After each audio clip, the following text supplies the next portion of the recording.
Yeah, no, yeah, like France, obviously, France had an injury, and like I mentioned, I think when he got injured against Greek was in the Currie Cup, we said, listen, in the Wales series, he needs to get through his rehab, and he's a guy that we will bring into the squad the moment he's done his rehab and he's back to full fitness. So he's actually before we got him into our squad, he was busy with the preseason with the Cheetahs.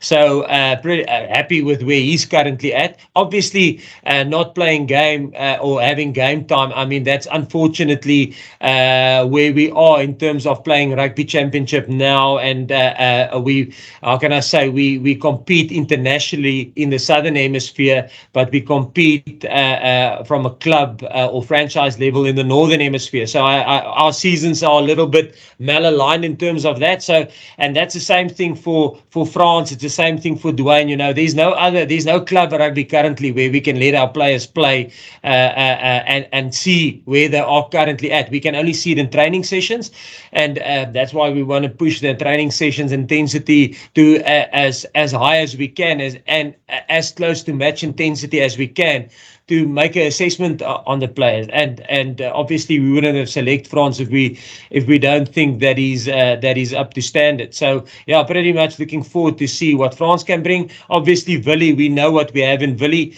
Willie can, if we're behind like we were at Wales, 18 points down, he can come and change the game for us. We know he can close a game out for us if he has to. But it is a nice opportunity for us to see what France can bring to the party. And we know last year when we played New Zealand in the Rugby Championship, France came on in the last 40 minutes when we beat New Zealand here in Australia. And he had an unbelievable game. So we know what he can bring, and he's very experienced. So yeah, just looking forward to see to get France back into the mix and to get him on the park.